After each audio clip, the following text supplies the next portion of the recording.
Ryan Fitzpatrick is benched for good as Jets fall meekly to Colts. The transition of power came awkwardly, one more fumbled moment as a coda to a long night of them.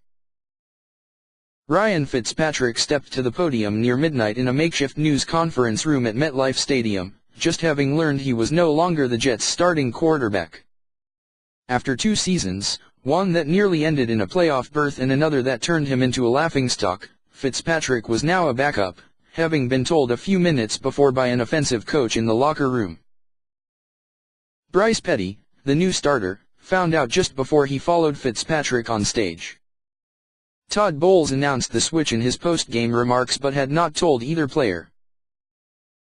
There was nothing clean or unjumbled in the process, but the Jets had been ugly and sloppy Monday. Why stop at the christening of their new starter?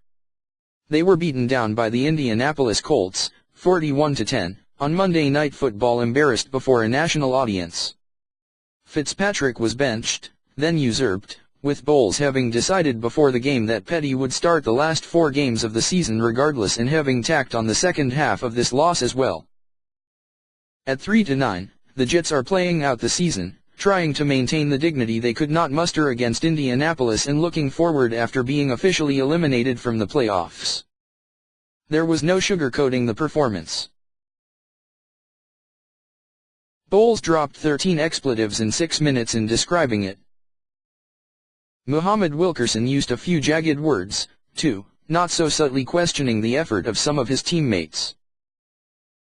"Guys gotta play harder, but we're not going to point the fingers," Wilkerson said, adding, "We could have played better.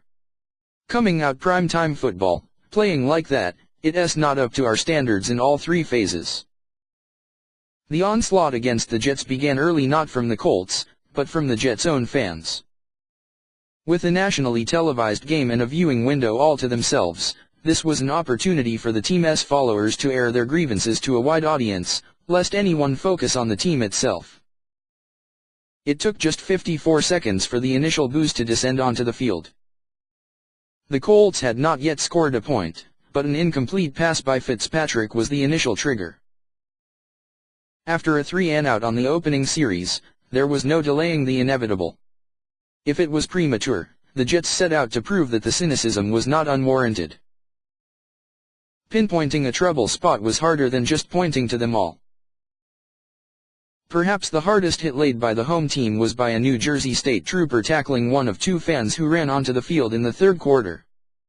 The only time Jets supporters seemed happy was when Petty took the field and Fitzpatrick went to the bench. That so few could roar so loud the arena was half full at kickoff, and tickets could be had for $5 on the secondary market was a testament to the fans' disgust. Indianapolis quarterback Andrew Luck carved through the Jets' defense. The Jets' coverage was punctuated with blown assignments and holes. Their lack of discipline was dumbfounding, with 3 unnecessary roughness penalties. On Twitter, Joe Namath, the team's most famous alumnus, peppered away with potshots and criticism. So it was for the Jets, their Hall of Fame quarterback antagonized them online, and the Colts' star quarterback outgunned them on the field. It was a poignant juxtaposition. Since Namath left, the Jets have mostly wandered the NFL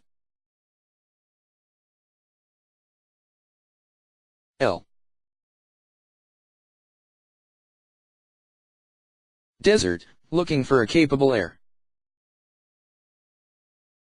Indianapolis bottomed out for 1 year, and that was all it took to switch from Peyton Manning to Luck, and a renewed offense. Luck, back after missing a game with a concussion, completed 22 of 28 passes for 278 yards and 4 touchdowns, 3 of them to tight end Dwayne Allen as the Colts ran roughshod over the hosts. Luck sat out most of the 4th quarter. "I just thought we got it handed to us," Bowles said. Colts' sterling performance lifted the Colts to 6-6 and into a 3-way tie with Houston and Tennessee for first place in the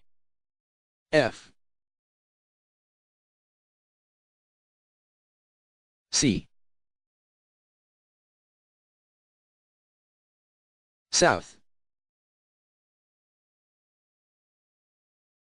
Meanwhile, Whatever promise Fitzpatrick, the Jets' one-year wonder, offered last season had long since faded. After Fitzpatrick's ugly first half, his last pass of the game, and perhaps of the season in his Jets career, was an interception Petty took over to start the third quarter. Fitzpatrick completed 5 of 12 passes for 81 yards and an interception, his 14th this season, which tied him for second most in the NFL.